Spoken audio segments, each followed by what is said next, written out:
in Turkey and Spain, Your Excellency Ambassador of Turkey, Mr. Erginay, Your Excellency Ambassador of Spain in Turkey, Mr. Ergeta, the President of the Investments Office of the President of Turkey, Mr. Daglioglu, and the Chief Project Director, Mr. Kyle Maas. Dear members and guests, ladies and gentlemen, I am honored to welcome you this morning to the webinar organized by the Spanish-Turkish Chamber of Commerce and Industry. Unfortunately, normally we do this in person every year. Unfortunately, for obvious reasons, we are not able to proceed as normally, and we're doing this through the webinar. This is going to be recorded. I invite everybody to place through the platform any question, requests, concerns about what our guests are expressing or presenting. And let me thank everybody who's been helping on this technical realization of this event. Thank you for the technical support. Thank you for the guest. Thank you, of course, and much honored for the guest and speakers. As you know, the Chamber of Commerce started almost 10 years ago. It was a surprise to realize that it's been almost 10 years. We've been here since the beginning, and we have around 100 companies, both from Spain and Turkey. We've been helping on seminars, we've been helping on requests, we've been helping on small and medium and large businesses through this time. And it is an honor to be the president of this chamber for this time. Just let me express to everyone the gratitude and explain that we're here available for everybody to reach us for any request, question, or concern on their business in Turkey and in Spain from Turkey. Just would like to express again the honor, the availability from the Turkish Chamber of Commerce, and my gratitude to the guest. And I'll leave the floor to Mr. Ergeta to start. Mr. Ergeta is the current ambassador from the Kingdom of Spain in Turkey. He was appointed very recently, and he joined the Foreign Office many years ago. He's been ambassador in other places, and is one of our senior and most expert ambassadors. We're very lucky to have him here today to explain how are the relationships between Spain and Turkey, what are the plans of the administration, and how we see the years coming. Thank you very much, Mr. Ergeta. The floor is yours. Thank you very much, Mrs. Gonzalez, and dear friends, ladies and gentlemen, dear ambassador, I'm very happy to be here today. I'm really sorry that this has to be done by webinar and not we cannot meet in a personal way, but this is the situation we have, and we have to cope with it. So it is very good that we establish contact even in this way. I would like to say that I've been ambassador here for a very short time, 4 months or something like that, because I arrived this summer. But my knowledge of Turkey is quite. I will say that I've been interested in Turkey for many years. I visited Turkey in many occasions, and in a professional way, I was about 15 years ago. I was under Director General for International Economic Relations, and I had the pleasure and the opportunity to work with Turkish issues in many ways. And in those days, we established in the Ministry of Foreign Affairs of Spain a system to analyze countries in order to see which opportunities, or which countries offered more opportunities. You know that Spain is a country that in many ways had a very special, well, we are specialized in certain, especially in public tenders of products of highly developed technology. So we have to identify the countries that are able to buy and to establish this sort of products. And normally they have to be countries that have a great wave of prosperity and certain conditions. I mean, we need to know which countries are solid and powerful enough so that we can work in these domains, because there are domains like, for example, if you sell planes or high-speed trains or radars and things like that, well, they have to be very developed to be able to cooperate with them. And the country that was more interesting for us, one of the countries I think for me was the most one, it was Turkey. Because Turkey has an enormous economy, and I will say that Turkey is a very solid and serious country. So it is a country ideal for business. I will say that there were three characteristics that really make me look with great attention to Turkey. And I'm very glad to say that after these 15 years, when I came here, all the provisions that we had in those days, in the sense that Turkey was going to have a phenomenal development and a great economic power, had been accomplished. And Turkey today is a very powerful economic country, which is perfect for us to be in partnership with. I would have to say that the three characteristics I was mentioning, the first is dynamism, is an economy with an enormous dynamism. You can see that they daily they are growing in every direction. Every sector is developing in a very, very fast way and in a very interesting way, which means that it's a market in expansion, even when all the markets in the world have been contracting because of the coronavirus. I was reading yesterday that Turkey is going to grow even this year of 2020, a year in which practically not other countries is expanding. So this is one of the things that is very important. The second one is the fact that Turkey has a very, very powerful state. And the Turkish state has a strategy. Not all the states have a strategy, but Turkey has. And this strategy goes in the way of developing a very, very strong infrastructure and the basis for a very, very powerful industry as well. When you arrive to Turkey, the first thing you notice is that it has some of the best infrastructures in the world that I've seen. You have airports, you have highways, you have ports, and this is also another opportunity because we can also cooperate to participate in this vision of a strategy that the Turkish government has. The third thing that comes to my attention is the competitivity. Turkey is a very competitive country because the costs and the prices are very, very competitive. And at the same time, the level of efficiency is very big. I mean, if you want to open a factory in Turkey, you will find that you have a very good engineering, that the prices are competitive, but not only the prices. It's not about prices only. I will say it is more about expertise and capacity. Also, the Turkish companies are very active in different markets. They have a penetration in markets where we are not in. So this is another scope of cooperation that we can have. Now, what are the opportunities for the Spanish companies? I see, again, three big domains in which we can cooperate very well. The first is public tenders, because we have products that are very, very useful for the Turkish strategy of growing. I mean, things like high-speed train, things like that is an example, but there are many of those where we can cooperate. And this is very important because as we will see later, the political relations between the two countries are very good, and this facilitates. Also, I would say that the public companies and Turkey in general have been cooperating with Spain for a long time, so they know our products. I mean, and the companies are familiar. So it is a very, very good situation for both. The second thing is investment. And I think that Turkey is a country that offers in this moment a great opportunity. Why? Because it offers, as we said before, a high level of technology in the one side and efficiency with very good prices. So that means that it's the perfect time to either manufacture in Turkey or invest in Turkey to have your own factories and so on. We have seen that, and I know that some of the people that are listening have that experience, that Spanish companies that have come to Turkey to invest, to open their factories, are doing very well. Also, the Spanish companies that are producing in alliance with Turkish companies have a very, very, very good result.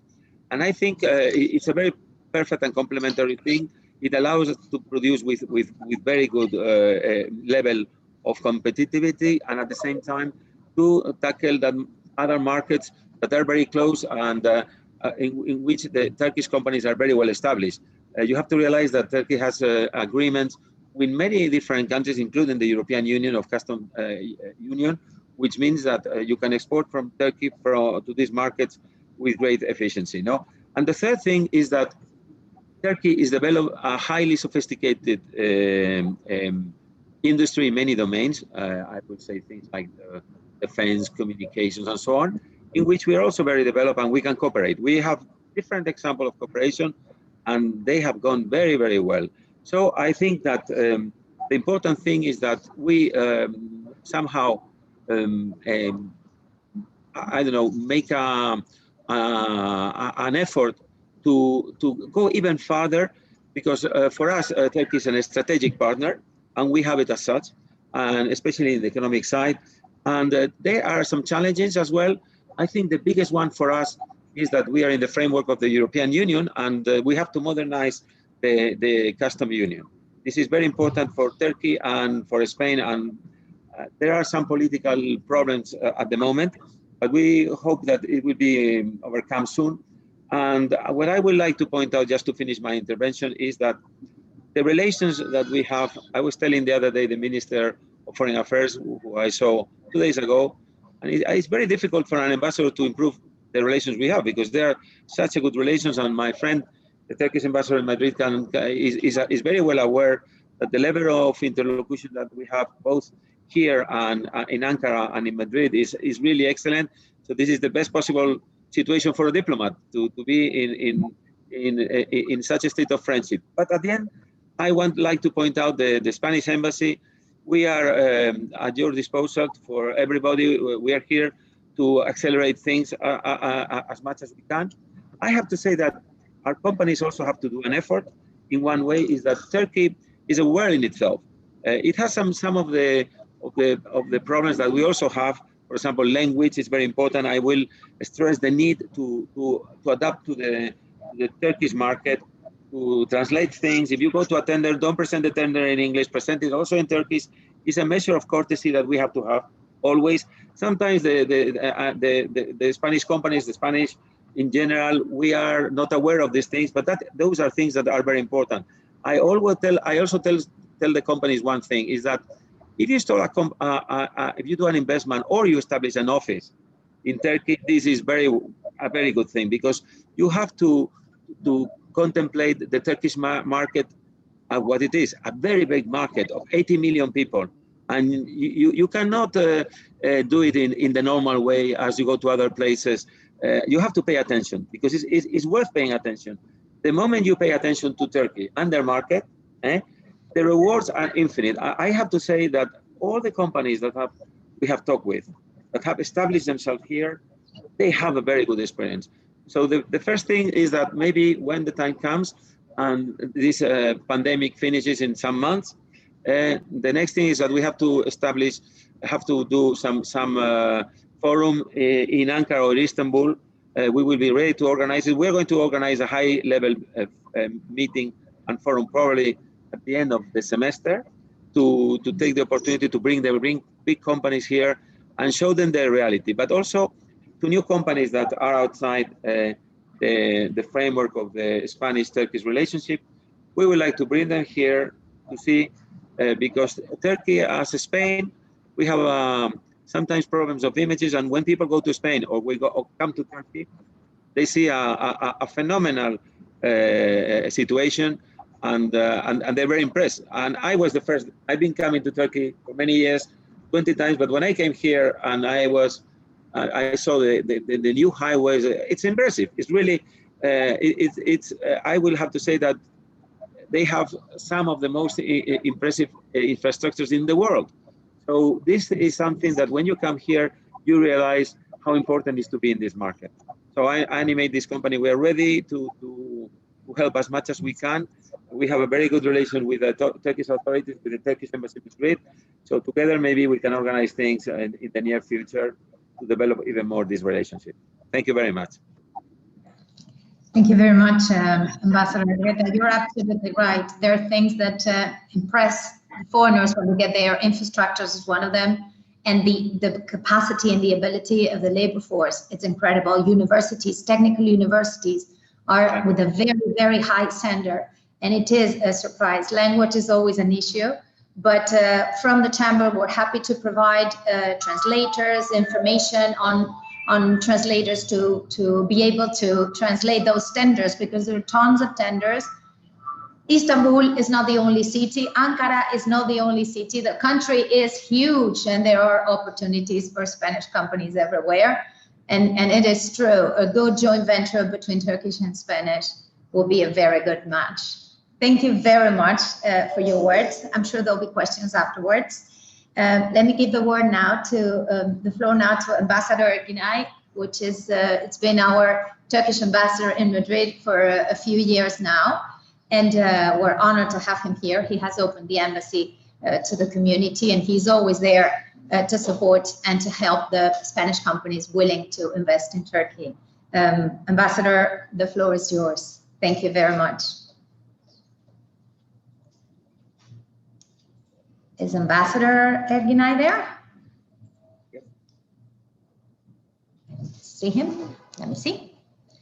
He's there. He's in mute. Ambassador is in mute. We'll see him in a minute speaking Spanish because he has learned so much.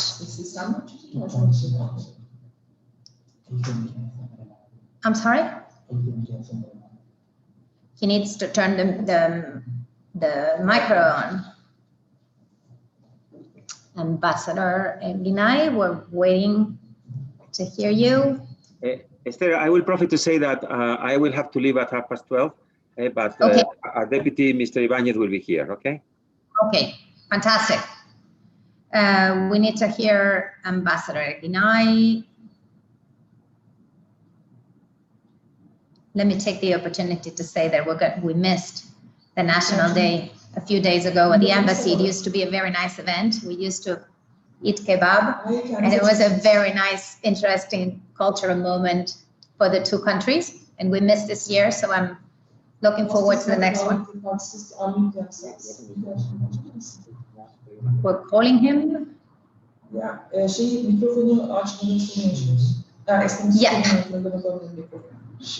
He's hosting now. Should I mute myself? He's fine? Okay, we're working on it. Yeah. I think it's okay now. Yeah. You hear me? Good morning, Ambassador. I thought you didn't want to listen to me at some stage. Oh my God. You're the best. No, it's an honor and a pleasure. You missed the introduction. But please, the floor is yours. I heard everything. Everything was fine. Thank you very much. Well, let me start by saying thank you to the Turkish-Spanish Chamber of Commerce for this wonderful organization, and to everyone that's participating for their very kind interest. After all, as my good friend Javier mentioned, in the current world we live in nowadays, with the pandemic conditions that have created all this economic chaos, all this unemployment, and so on, and with the search for a better health infrastructure in all our countries, I believe that improving economic and trade relations and preparing for the post-COVID period takes a priority for all of us, for each one of us. So Esther, thank you very much. I thank Yasemen Korukçu and your teams very much for organizing this. Very glad to participate with my good friend, as I said, Javier Argueta, who I listened to very carefully, and I agree with everything he says, and very dynamic and good presentation. Thank you very much, Javier. And I very much look forward to listening to the presentations of the Turkish Investment Agency after my remarks as well. I know they have a very good presentation prepared, so I look forward to that too. I'm very privileged to be representing a great country, Turkey, in another great and friendly country being Spain. And both our countries are very important economic powers, and Javier alluded to this in his remarks as well. Just to give you some indication, all of the participants know this already, but in 2019, Turkey was the 19th largest economy in the world and 7th in Europe. Spain was 5th. So very close, big economies. And if you take the purchasing power parity, Turkey is the 13th in Europe and 13th in the world and 6th in Europe. So are very important economies. There's no doubt about this whatsoever. And with Spain, we have excellent economic and trade relations. I will not go into details of the numbers and so on, because as I said, those will be included in the presentation afterwards. And these good relations are not by chance. It's a reflection of our political relations, which are excellent and responsible.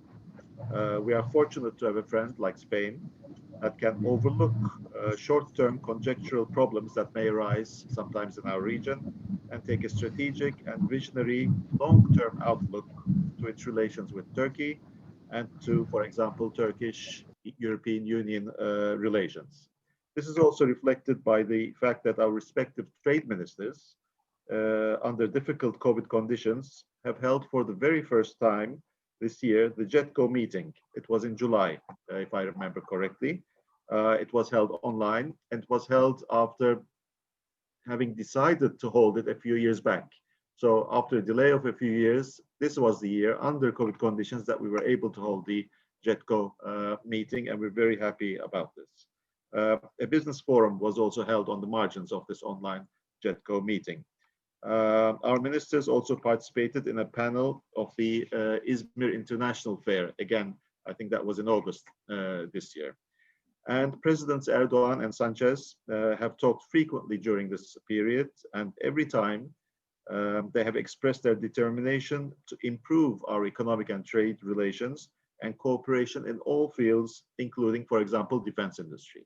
So the political relations reflect on our economic and trade relations, and there is the willingness to do this at the highest level, as I've just mentioned, so that's great. So what's happening with the Turkish economy in the pandemic era? A few words on that, if I may.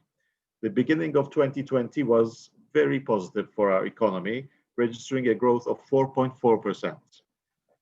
This is the first quarter of this year. However, GDP growth rates of the second quarter of 2020, guess what? It was minus 9.9, of course, because of the COVID conditions, as with everyone else.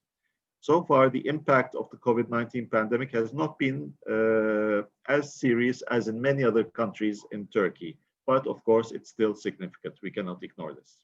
In March, in response to the economic and social consequences of the COVID-19 pandemic, the Turkish government has launched an economic stimulus package. This was called the Economic Stability Shield program, which introduced a mix of financial support, credit support, and employment-related measures to help our citizens and businesses cope with this pandemic. Many of the measures that were implemented are in line with the measures taken by other European governments, including Spain. For example, payments related to certain taxes, as well as social security premiums, were postponed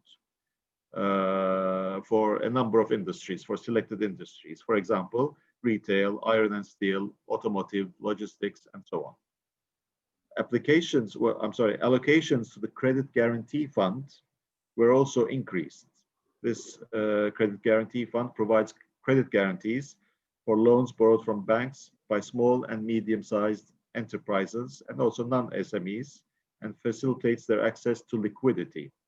This idea is similar to the guarantee program, which exists also in Spain through the Official Credit Institute, the ICO.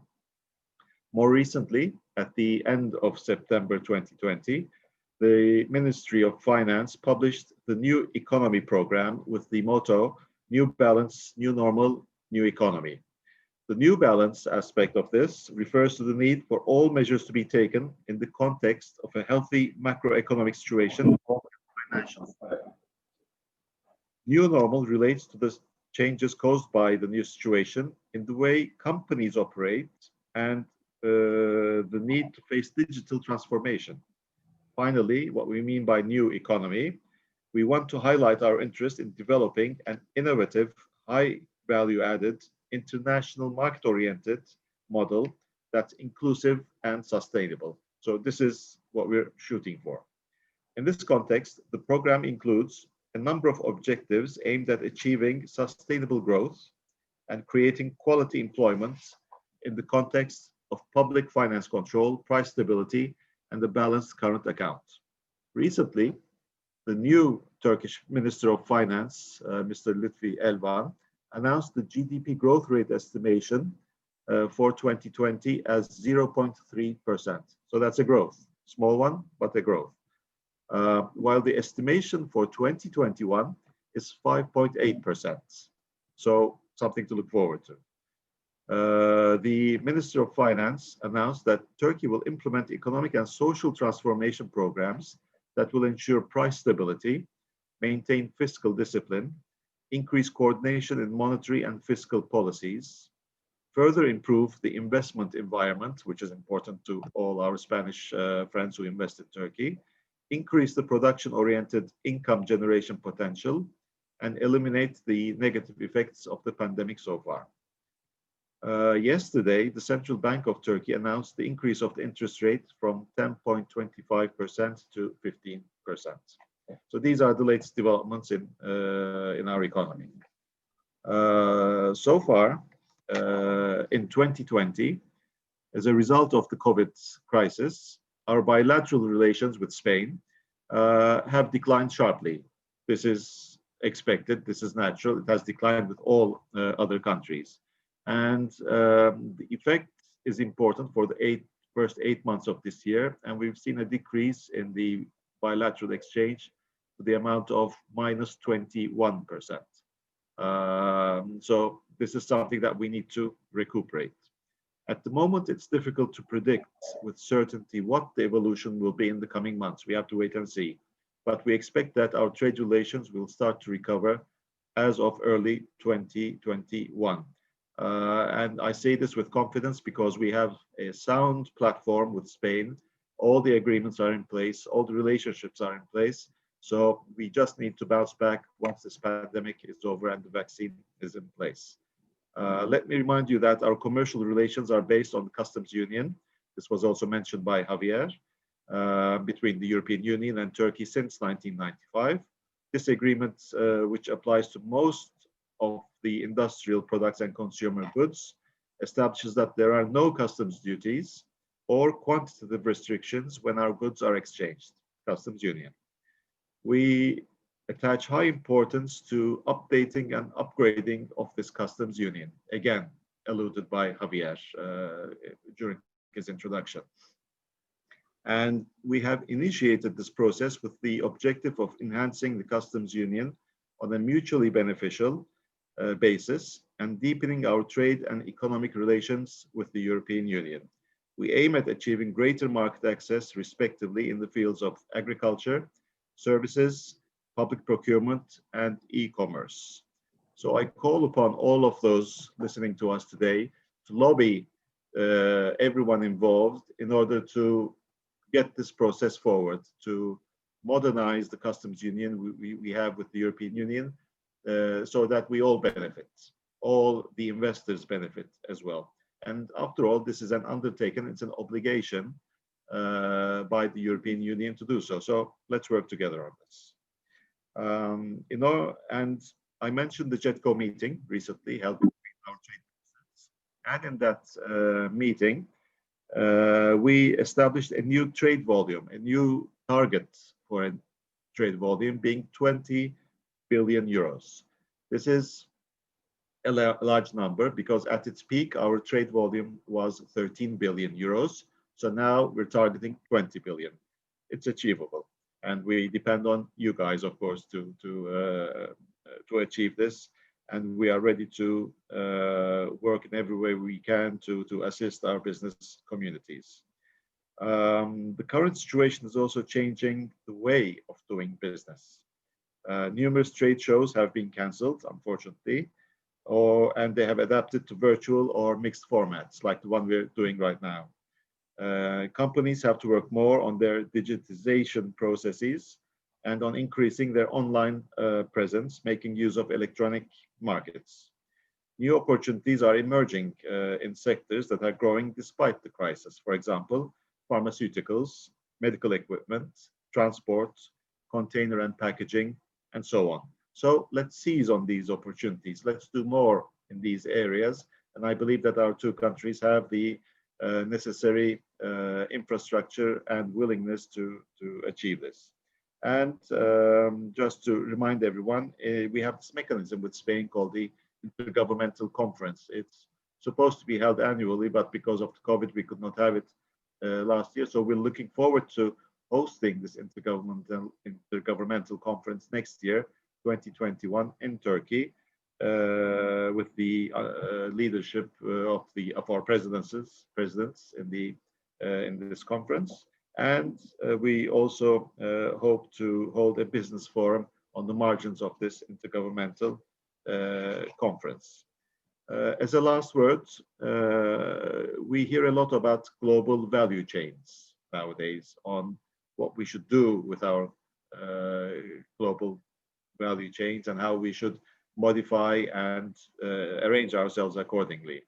And my colleagues from the Turkish Investment Office will explain much more eloquently the subject of these global value chains, which has become very important under the conditions of COVID pandemic. And within their presentations, they will also, of course, dwell on Turkey's main partners in this regard. And of course, they will tell you that Spain is a major partner, as expected, as well as why and how we can develop this partnership. We attach great importance to this, so please listen carefully to my colleagues. I will leave it here, Esther, if you allow me. So as Javier, we, the Turkish Embassy, the Turkish commercial offices, the Chamber, we are all at the service of all the business community, and we look forward to any assistance requests that may arise. So thank you very much, and thanks to everyone who has been listening.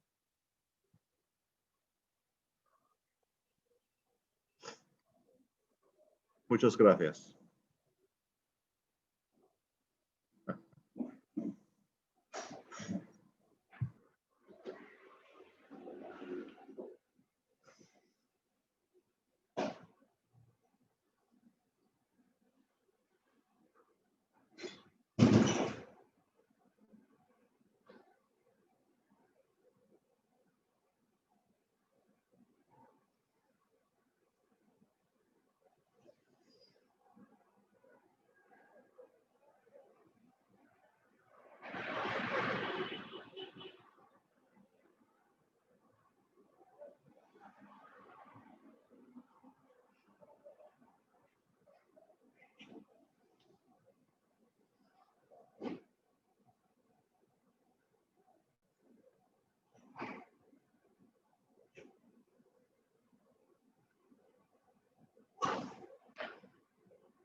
Ahora sí.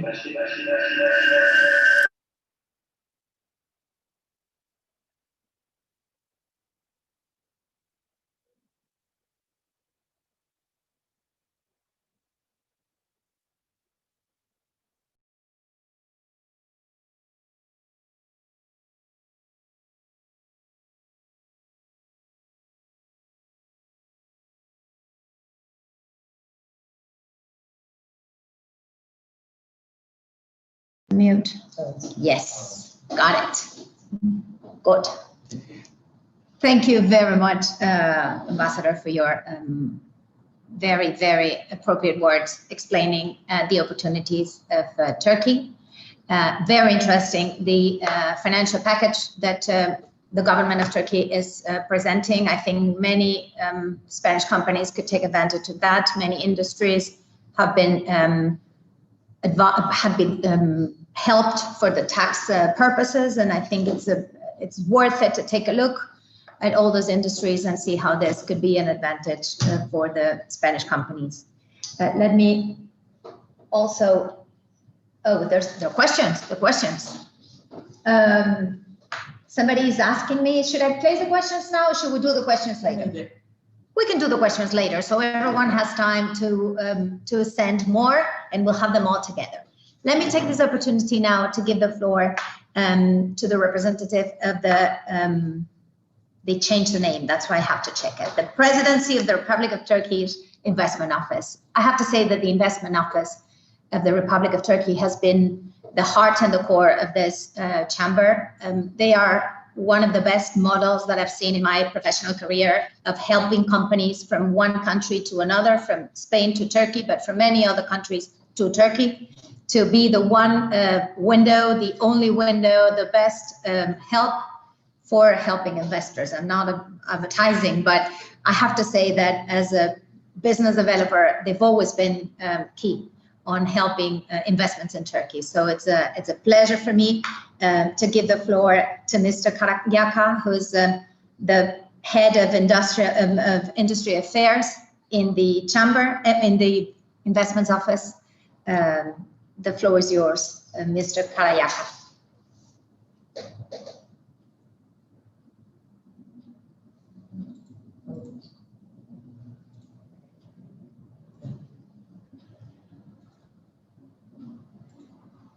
I can continue doing advertising of the investment office because they've been incredibly helpful. I can go on and on for the advertising with all my heart. Thank you, Madam Chairwoman Esther. I believe you heard my voice, right? Yes, I hear your voice very well. Thank you again, Madam Chairwoman. Your Excellency, Mr. Cihat Erginay, Ambassador of Republic of Turkey to Spain, and Your Excellency, Senor Javier Argueta, and dear esteemed members of Ambassador to Spain, to the Republic of Turkey, and distinguished participants from both countries. I hope you are all safe and healthy. My name is Furkan Karayaka, Head of Overseas Activities Department in Investment Office of Turkey.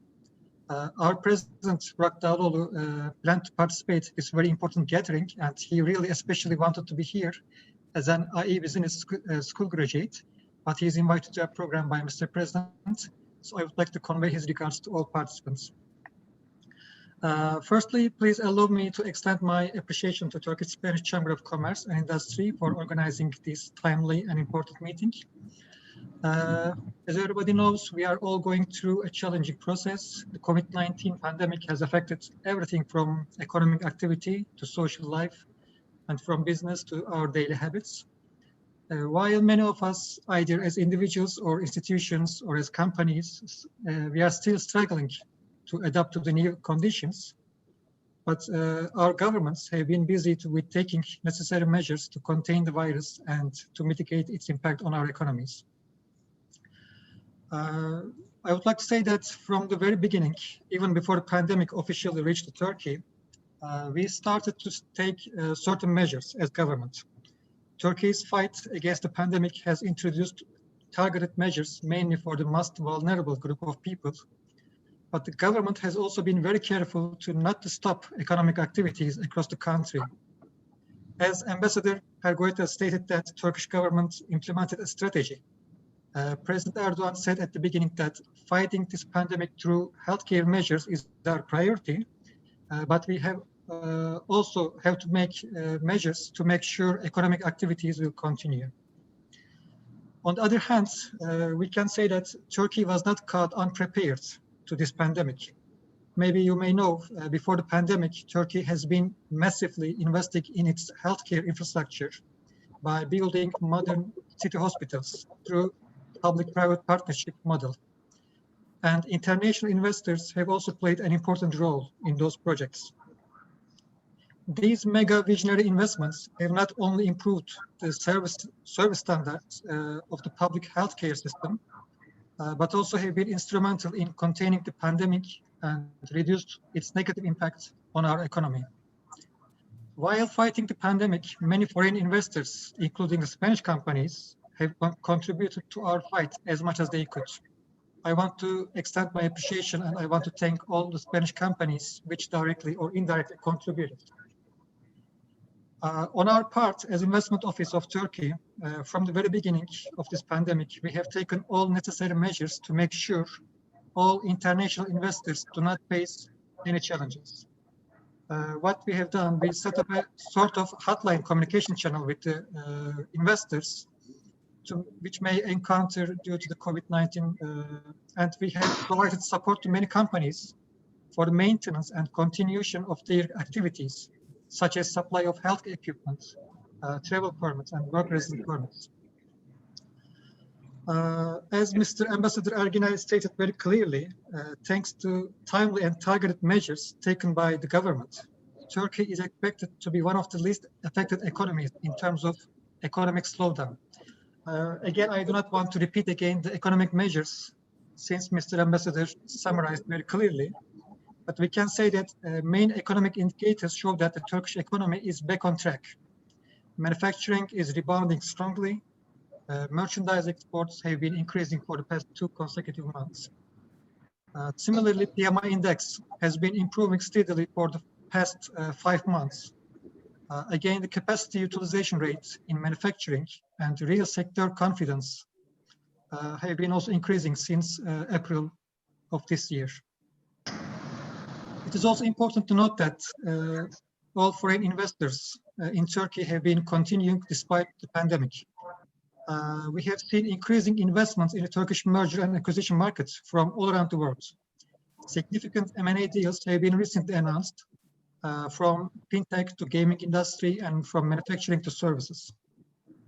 I would like to give some examples. For example, in June, Turkish game developer company Peak was acquired by a global industry giant, Zynga, for $1.8 billion, which is the Turkey's first unicorn as of exit valuation. Again, in August, Zynga acquired another Turkish game developer company, Rollic, for $180 million. Another recent deal was also announced in October last month.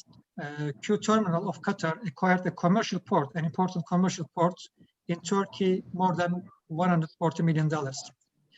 Dozens of direct investments like these took place during the pandemic. Not only M&As, but also expansion projects have continued as usual. For example, Hyundai Motor Company commenced a new production line for its new models in its manufacturing facility in Turkey. In October, Nestle opened its 5th factory in Turkey, which will be the first medical nutrition plant in Turkey. Again, another US-based biopharmaceutical company, Gilead Sciences, announced its new investment to produce HIV and hepatic drugs together with its local partner in Turkey. Those are the major ones. There are also dozens of new investments, greenfield and expansion investments in Turkey. All these and many other investments took place, as you know, while the global investment climate has been significantly worsened. According to UNCTAD, global FDI flows decreased by 49% in the first half of 2020. On the other hand, it is estimated that the value of global trade may decrease up 9% in 2020. While this is certainly creating challenges for global company, but it could also create new opportunities. The disruption caused by COVID-19 has revealed the weak links in global supply chains. Therefore, multinational companies have been reconsidering their geographic and sectoral activities to diversify their supply networks. For multinational companies, including Spanish companies, it is now more important to be close to the source market and the destination market. While limited reshoring is also an option for companies, which is difficult, as everybody knows, but nearshoring and relocations are most viable options for many companies. After my speech, my colleague will present Turkey is well positioned to take advantage of the shift in the global supply chain networks. Turkey's strong position as an attractive destination for relocation has also identified in a recent report by the Fitch, a credit rated agency. We can also share this document after this meeting.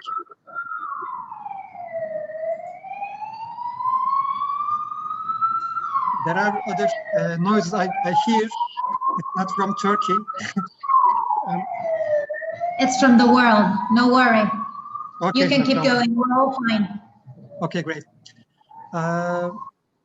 Considering the Turkey's comparative advantages in manufacturing, skilled labor force, strategic location, free trade agreements, logistic infrastructure, and many other capabilities and advantages, we can say Turkey is an ideal location for multinational companies looking for diversification of their supply chains. The Turkish government is well aware of this transformation and is working with all stakeholders, public and private, to assist multinational companies who are planning to relocate some of their activities.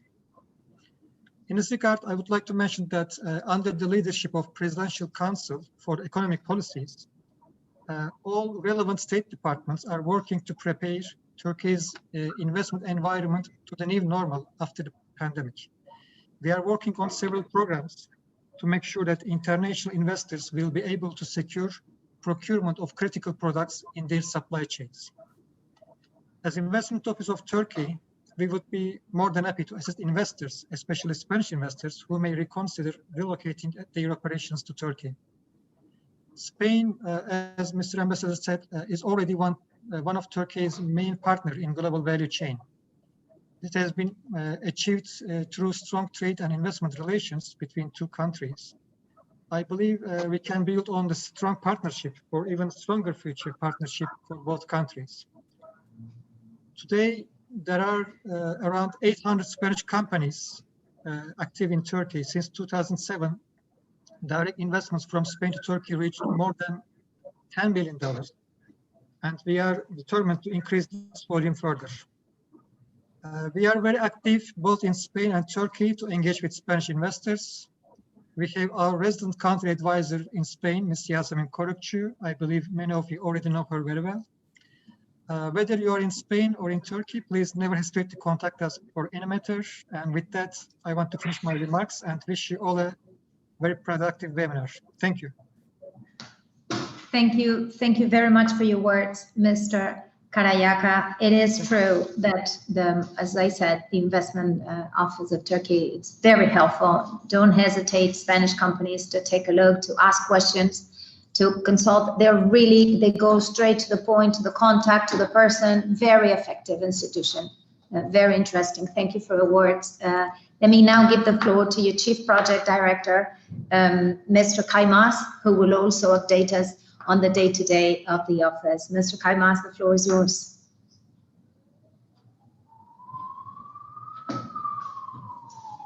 Thank you very much. I'll be talking about the transformation of global value chain, as Ambassador Agunai has talked about. And both distinguished ambassadors have excellently drew a picture, and I'm going to put some flasher on what they have sketched so far. Now, as you know, let me start with the global value chain. You all know what global value chain or supply chains are. Today, as you know, international production is organized within global value chains, where different states of production process are located across different countries. You don't do all activities to produce a product in one location. So you have your R&D in one place, you have your manufacturing in some other place, you have other services, design or commercial logistics services in other places. So it happens in two ways, the global value chains. Forward participation in global value chains is it's the product. For example, you export some products from Turkey, and this to a second country, and second country process that product and export to another country. The other way is backward participation. You import a product from another country, let's say from Spain to Turkey, you process in Turkey, and then you export to another country. It's import to export, and it's export to export. Now, it has enablers. It is driven by a country's capabilities in certain areas: proximity to the markets, natural capital, human capital, physical capital, institutional capital, logistic connectivity, wage competitiveness, as Ambassador talked about, and trade openness, most importantly, restrictiveness, access to inputs, and market access. And foreign direct investment and global value chains participations are closely linked to each other. They support each other. And of course, COVID-19 has obviously created significant challenges for GVCs. However, the transformation of global value chains had started before COVID-19, and it is expected to continue further. What were the dynamics which impacted the transformation? There were already rising production costs, especially in China. Automation, I think this is the biggest challenge, especially 3D manufacturing and other advanced manufacturing techniques being adopted in manufacturing. It has a huge impact, and it will have a huge impact on global value chains. Protection policies, trade wars, China +1 diversification policies of multinational companies, and recently, of course, supply chain disruptions caused by COVID-19. Faced with the emerging challenges and disruptions, companies have started to take certain measures which will eventually create opportunities for many countries, especially for emerging economies. Reshoring and regionalization are one of those. The proximity to the sources and destination markets is another policy. And of course, automation, as I said, smart and technology-driven supply chain management, inventory management, they're all measures taken by multinational companies, and they're going to create opportunities, of course, challenges for many countries as well as for companies. But not all countries will benefit from the transformation. However, countries with certain capabilities are set to benefit from the transformation of global value chains. Which countries are they? Countries with strong and diverse manufacturing capabilities, developed and high-tech supported logistic infrastructure, proximity, especially to source and destination markets, qualified and cost-competitive labor force, and of course, liberal investment climate and international trade network.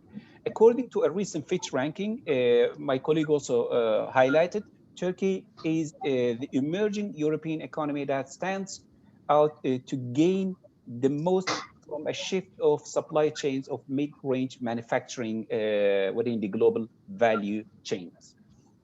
And faced with these disrupting challenges, countries and companies have already started to diversify their investment policies and strategies, as well as supplier preferences.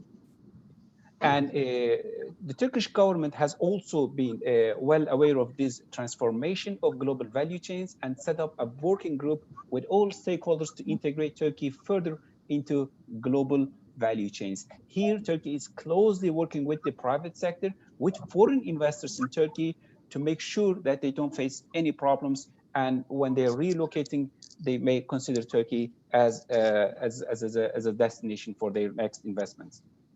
And now, when we look at the Turkey's participation, we will see Turkey's participation in global value chains has steadily increased over the past decade. And as GVCs have become more complex, Turkey's participation in GVCs, in global value chains, as a supply hub has become more visible in certain sectors. For example, in textile, we will see a couple of showcases later. And combining both forward and backward linkages, Spain is one of Turkey's main global, is already one of the main global value chain partner. It's among top 10 partners of Turkey in terms of global value chains. And both countries have already developed strong commercial and economic relations, as you can see over the past 15 years. We talk about the investment amount, as my colleague highlighted, around $10 billion since 2007. We have around 775 Spanish companies active in Turkey, and bilateral trade is more than $12 billion as of 2019. And as you can see, all these Spanish giants from BBVA to Indra are all active in Turkey and significantly contributing to Turkish economy. And foreign direct investment as well as GVCs in Turkey are also closely linked, as you can see from this graph. Multinational corporations, including Spanish ones, have further deepened Turkey's participation in international production networks. As you can see, they play a key role in Turkey's export, including the Spanish companies, as you can see. And as such, Turkey's increasing participation in GVCs has significantly increased Turkey's exports as well. Now, what Turkey proposed when Spanish company, a multinational Spanish company, a global Spanish company, or an American company, or a German company, or any global company is considering relocation due to disruption in global value chain, and what Turkey is offering. Let me briefly talk about this. Turkey offers a favorable environment for international companies to plug in global value chains, strategic location, free trade network, which is very important, robust logistic infrastructure, more important, diversified and specialized manufacturing capabilities, lucrative incentives, skilled workforce, competitiveness, and stronger industrial clusters, as well as a liberal investment climate. Now, when you look at the strategic locations, Turkey's unique strategic location has already become a magnet attracting international companies as a manufacturing, export, and management hub in the region. Turkey has established an extensive network of free trade agreements with a couple of dozen countries.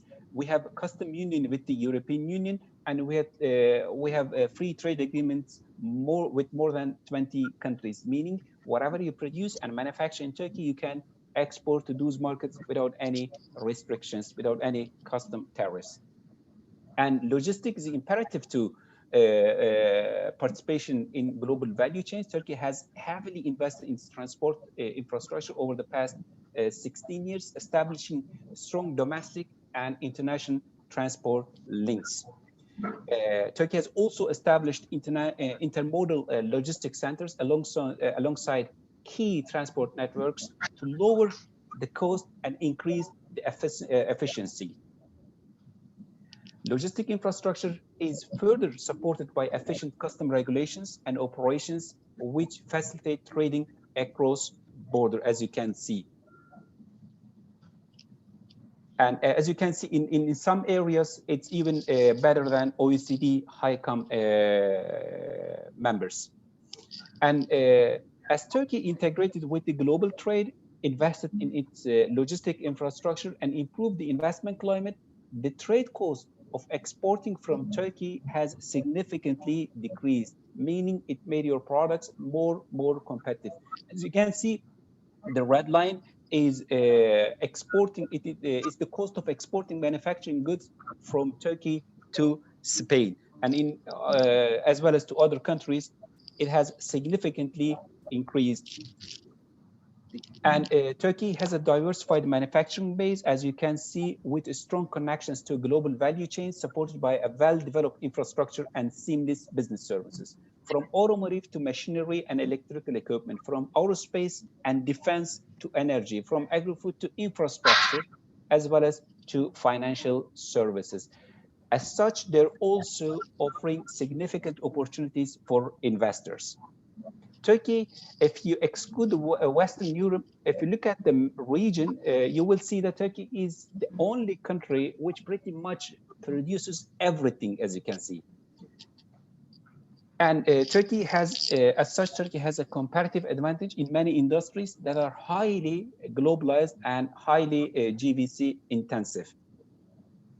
Turkey has managed to successfully move up the value chain, thus transition from limited manufacturing to advanced manufacturing global value chains, according to a report recently published by World Bank. This is important. As you may remember at the outset, I said automation, I think, is the biggest challenge to the global value chains. And again, it's going to create challenges, but opportunities would be available for countries with advanced manufacturing capabilities. Well aware of this transformation, and as well as to prepare the Turkish metal industry for high-tech innovative activities and facilitate its digital transformation, Turkish Employers Association of Metal Industries established a state-of-the-art technology center, an initiative which is strongly supported by the government. Turkey's participation in global value chain is also strongly supported by the government through customized incentives as well as workforce development policies. As Turkey wants to move up the value chain, as I said, automation, advanced manufacturing are the biggest challenges and developments. It offers exclusive incentives for R&D and innovation activities. Turkey's R&D ecosystem is further supported by lucrative incentives to support tech entrepreneurs to create high value-added activities which are key in the value chain. And as a result, Turkey's R&D ecosystem has been drastically transformed. Today, international investors, including Spanish investors, both contribute to and benefit from these favorable R&D research and development ecosystem. More than 200 multinational companies are conducting significant research and development activities in Turkey. Turkey's diversified economy is based on a group of key clusters supported by industrial, logistic, and tech infrastructure across Turkey.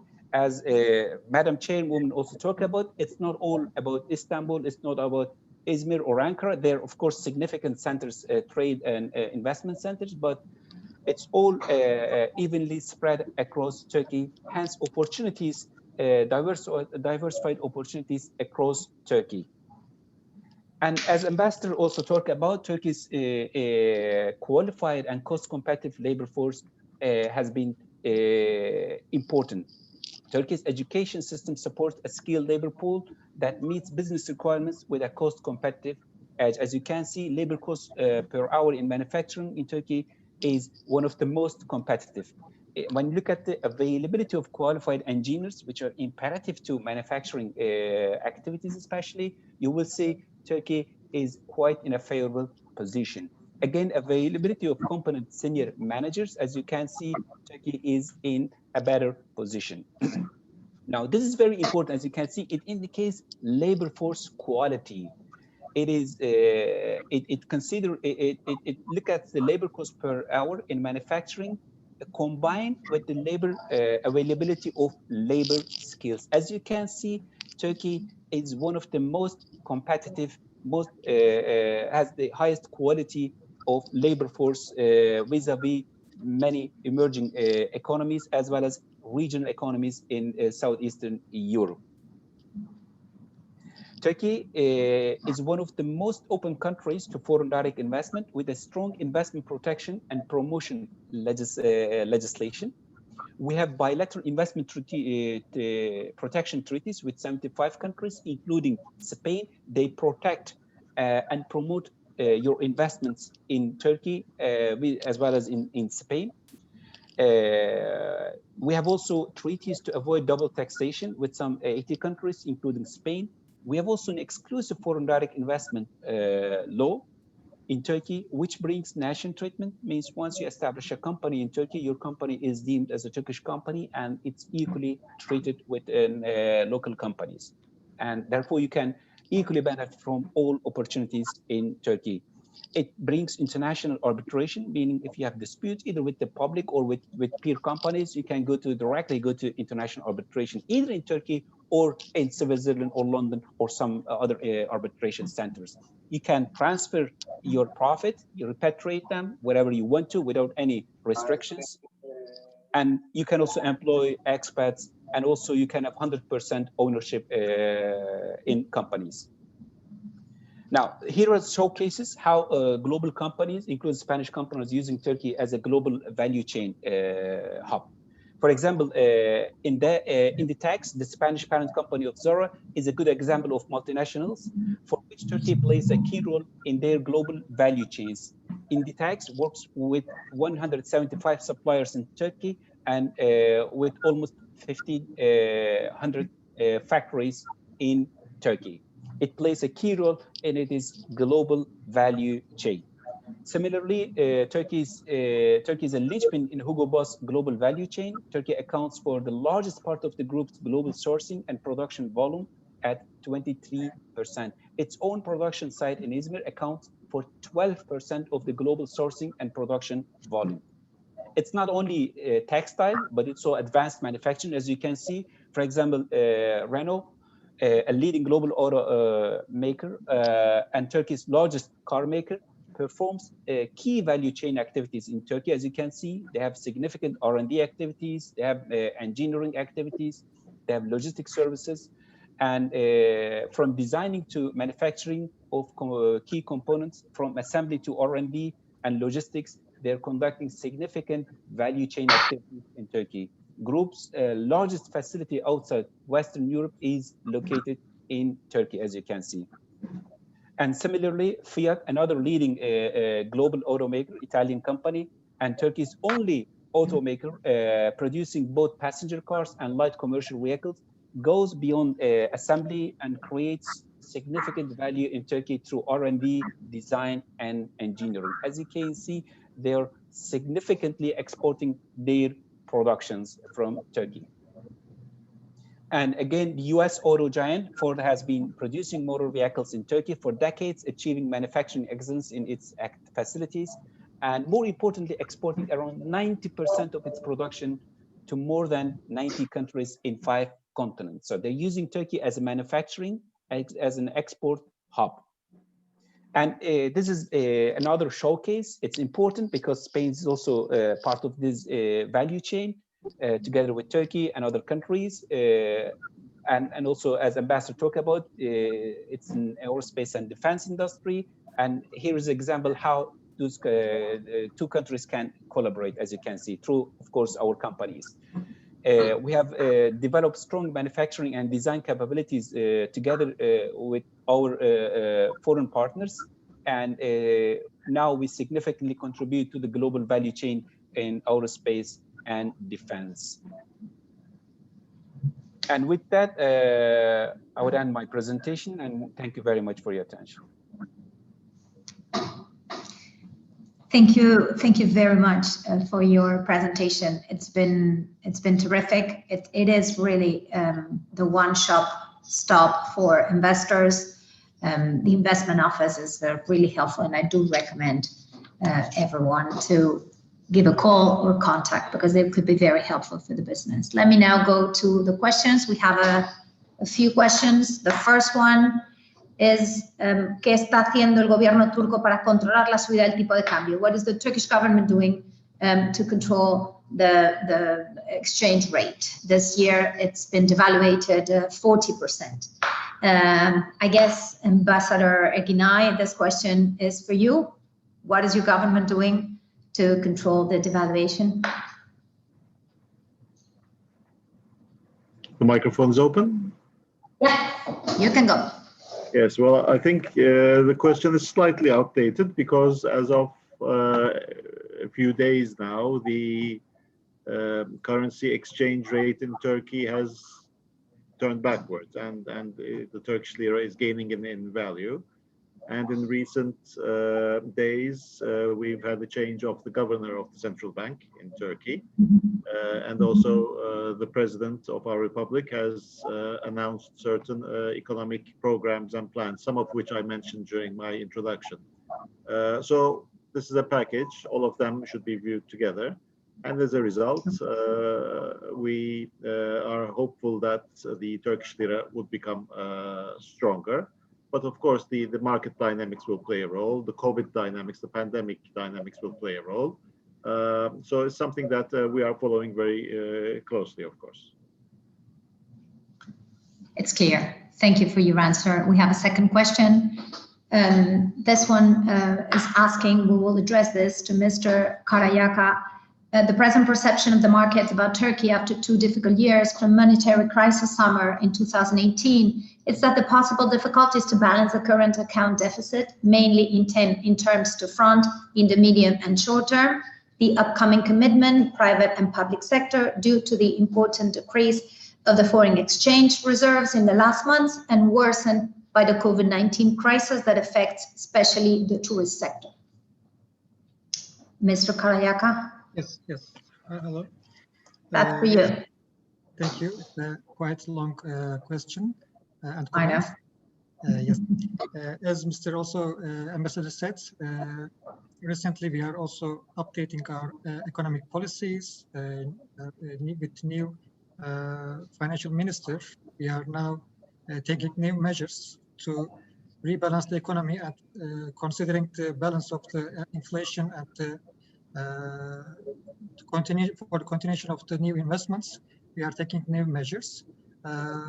So from now on, from today, we will see the results of these new policies, I believe. I can also, yes, I can also add some, actually, when look at our policies, investment policy, it is the very reason that we want to attract foreign direct investment to find some structural solutions to our current account deficit. As you may already know, financing current account deficit is important, and the most important means and the healthiest means to finance your current account deficit is to attract long-term foreign direct investment, and that's what we are doing.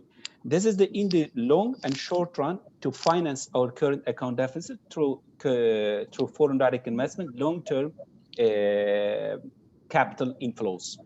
And the secondly, in the long run, as well as in the midterm, we are trying to reduce Turkey's dependence on certain import products, especially in energy, because that is the critical point which is creating an imbalance in our trade.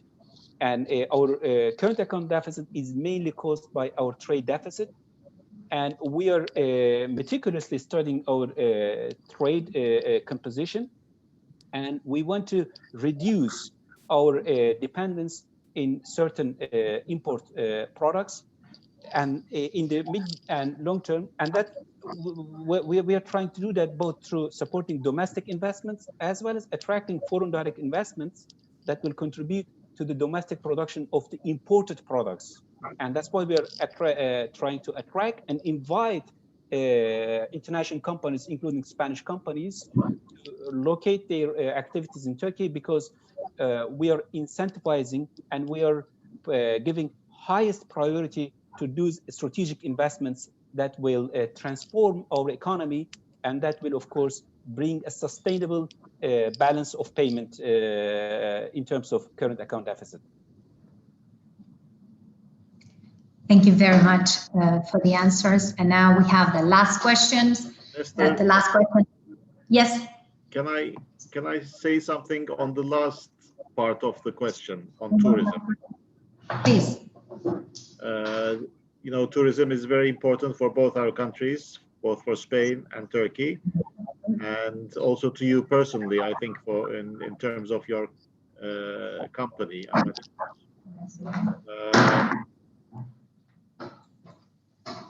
You can hear, yes? Okay. I can hear you very well. So in terms of tourism, as you know, during the pandemic times, Turkey has kept its borders open for tourism. And we have benefited from this. And one reason why we did this was to allow for our local tourism, interior tourism, to prosper as well. Because as you know, the EU made an advisory decision to limit the number of people entering into the EU zone, the Schengen zone, and Turkey was one of the countries restricted. The citizens of Turkey were restricted in entering the European Union. Therefore, we had to find, other sources for this, and opening the Turkish tourism market was one way to do this. We've opened it, and we have benefited. Turkish Airlines, as you know, has been continuing to fly to most of the destinations, because Turkish Airlines flies to most destinations in the world. 340 destinations, if I'm not mistaken. Of course, the frequencies are lowered now because of the demand, but they continue to fly, including to Spain. They continue to fly to 4 destinations in Spain. It used to be 5, but now it's 4 with less frequency. So tourism is important. Keeping the tourism industry is very important, also for the morale of the people, apart from the financial aspect of things. We think it's important. And we've seen that in Turkey, there are many investors in the tourism industry who are looking ahead, who are looking to the post-COVID time, what we can do.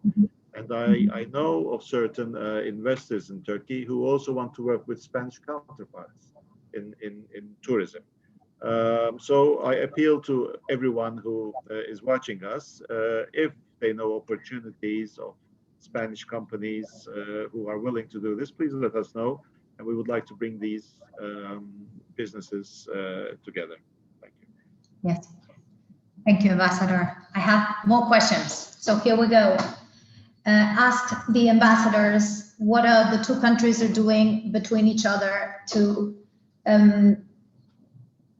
develop business between the two countries. Investor needs guarantees, both social and legal guarantees. What are the two countries considering as a bilateral agreement? Is it coming? Is it not coming?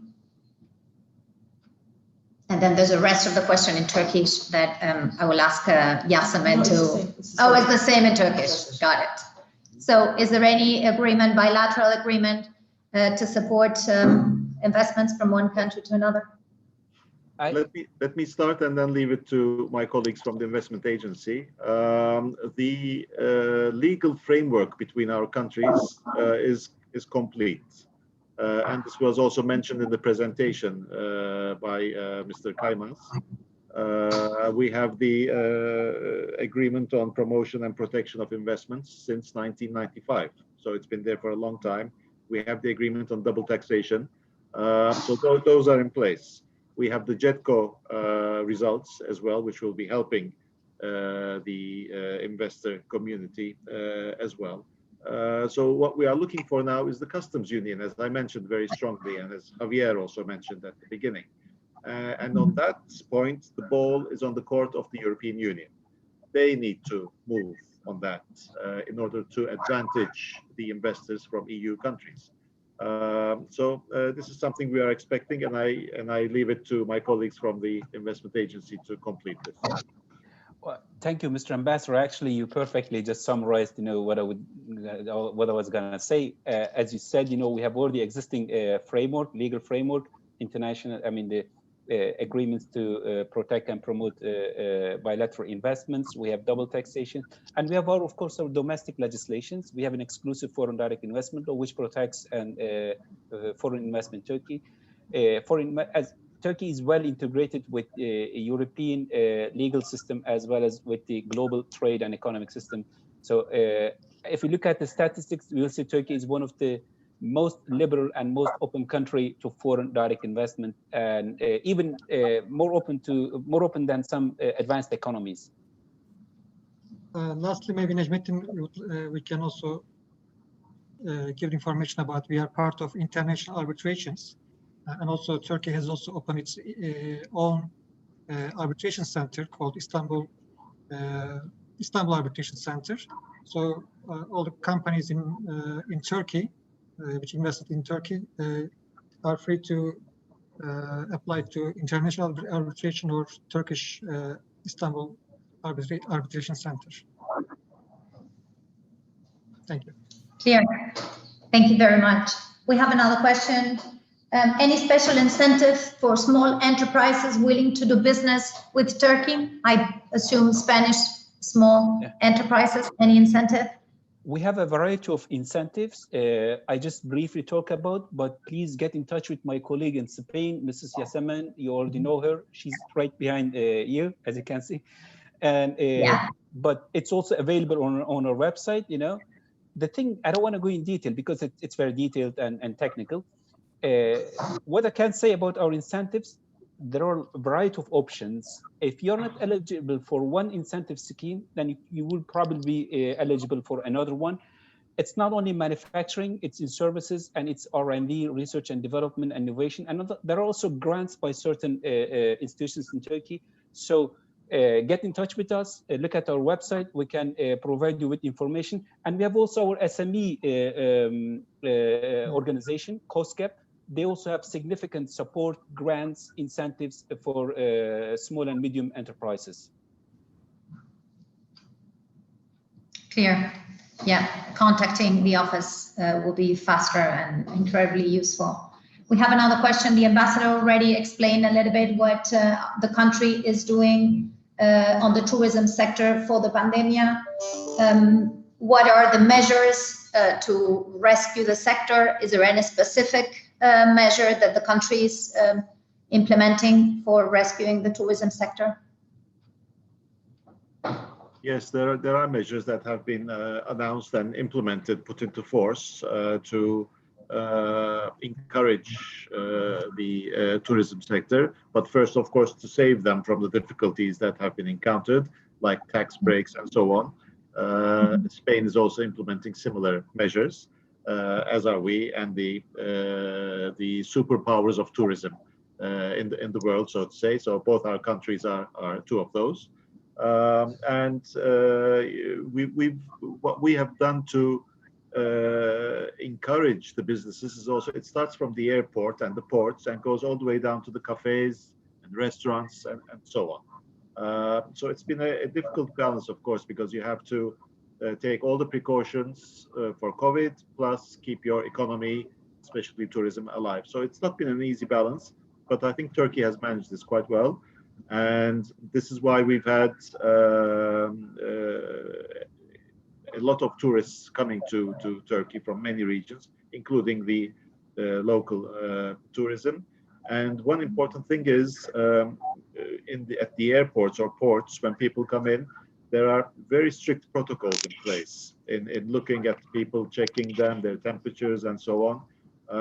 And if anything is seen, then immediately those people who may have COVID are treated in Turkey at the expense of the Turkish government. So this is also a big something we are doing, and not many other countries are doing this, as far as I know.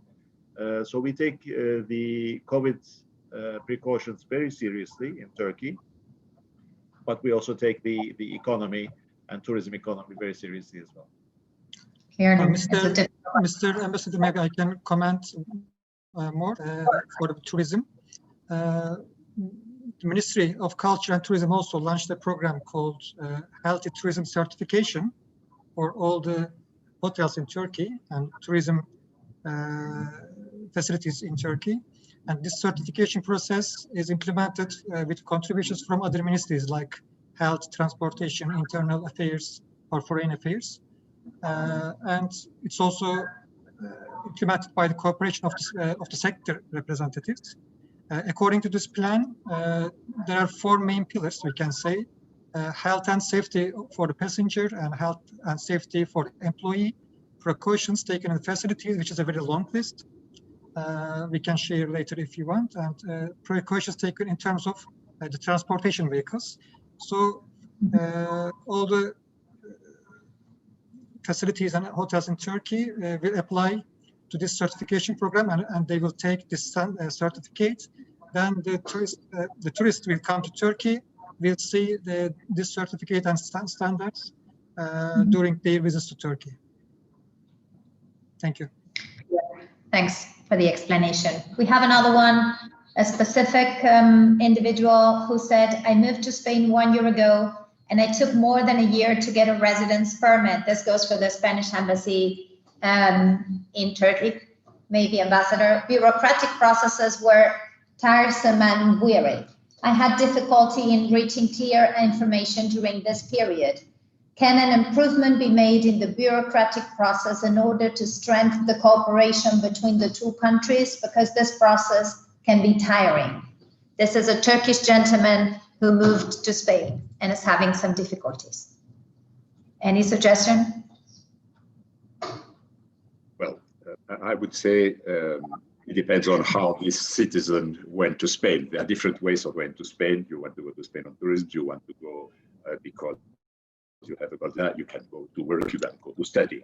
I don't know exactly the circumstances of this person, but we have a system of information in Turkey, both in the consulate in Istanbul and the embassy in Ankara and the consulate in Ankara, which provides, we have an emergency call system. So we are provided all the information you want, also on the website.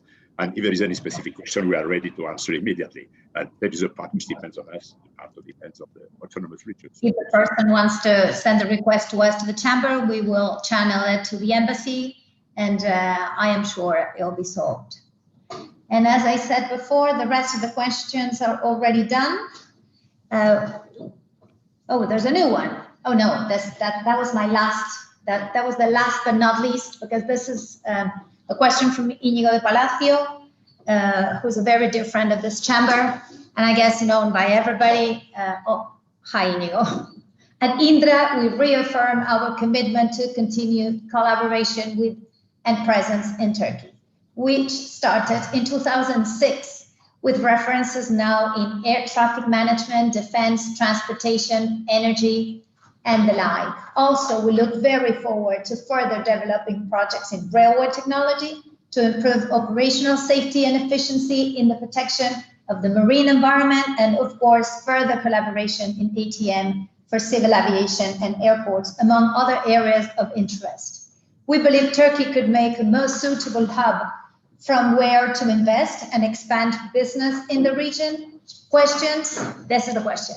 What is the experience of Turkey as a hub for companies willing to work together with Turkish partners in the neighboring regions, such as Caucasus and Central Asia or beyond in the Middle East? Thank you. That's Inigo's question. I can answer this question. Yeah, I mean, I think this is an excellent opportunity. We usually invite companies to invest in Turkey, but as we talked about in our presentation, opportunities are not limited to the domestic market.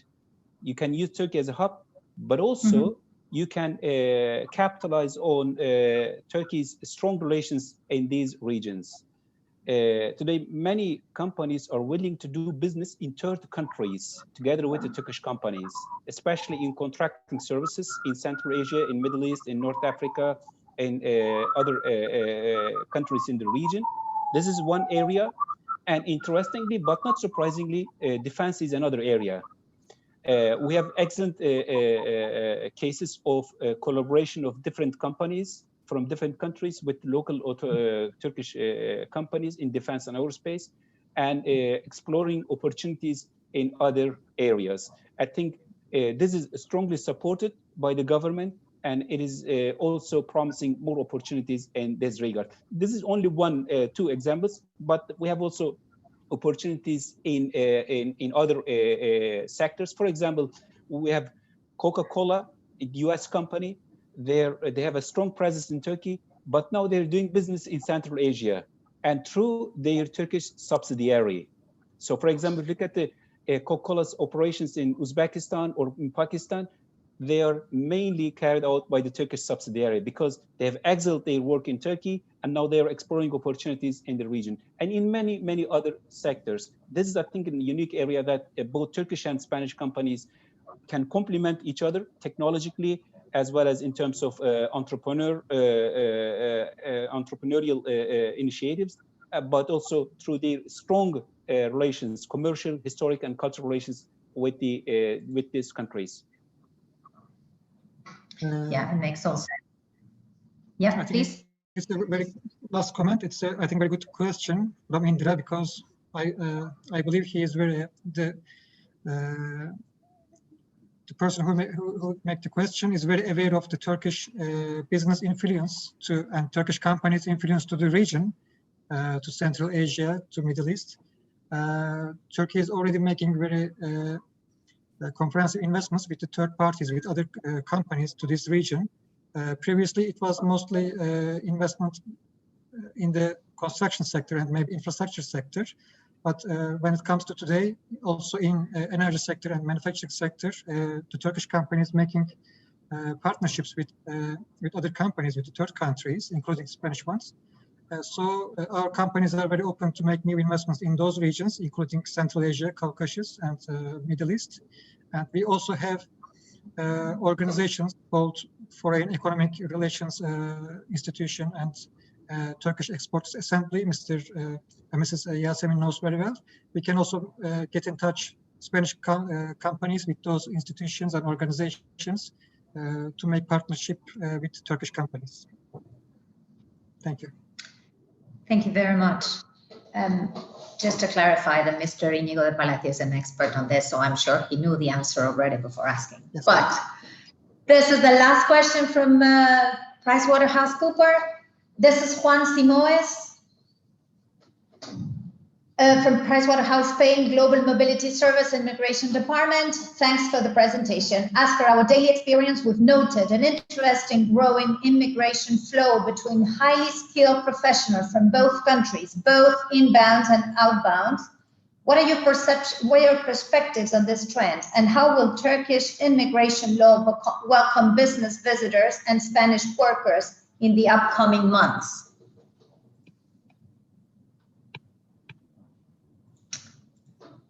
I think I should be answering this. Esther, thank you for the question. We don't have difficulties for the category of people who want to come to Turkey for a temporary period to work on projects and so on. This is perfectly fine. We're quite open to this. We expect this openness from other partners as well. And in this context, I would like to mention that we have a very good cooperation with our Spanish friends on this, because despite the Schengen rules that limit Turkish businessmen from traveling, especially under these COVID conditions, whenever we've had a Turkish business delegation who wanted to visit for a short business meeting, it was an essential, of course, not just any regular meeting, but essential meeting. And we've always conveyed this to the Spanish embassy in Ankara or the consulate in Istanbul. They've always been very helpful in providing for their access to Spain for the short meeting and come back. So I thank them in your presence for what they have done. But of course, it's important that we keep the contacts between the business people going. It's essential. It's more important than ever now that we do this and establish more contracts and employment and so on. So from our point of view, this is not a problem. Yeah, I fully agree. And for foreign direct investment, it is there are exceptions. We usually have certain preconditions for employment of foreign nationals, but when it comes to qualified foreign direct investment projects, there are exceptions for them. And we also closely follow up work permits, and we help foreign companies to make sure that they employ the necessary key personnel that they want to hire in Turkey, either foreign or local. And the investment office also assists on the paperwork for the permits. It's already online. Everything applications you can even start from Spain.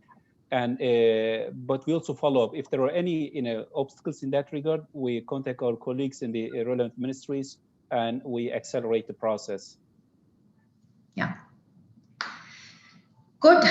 Let me first of all thank you very much to my guest, to the people who joined this event, to the members of the Chamber of Commerce, to the members of the board of the Chamber of Commerce. Let me apologize for the technical difficulties we faced, and please let's organize those events more often, because it's always a pleasure to put together the two countries and make things a little easier for investors both ways. Let me again thank you. There are no more questions. If anything raises after, please don't hesitate to contact us in the chamber. We will channel any question with any of our speakers. And let me thank you very much again, everybody, for this event. It's been a pleasure and an honor.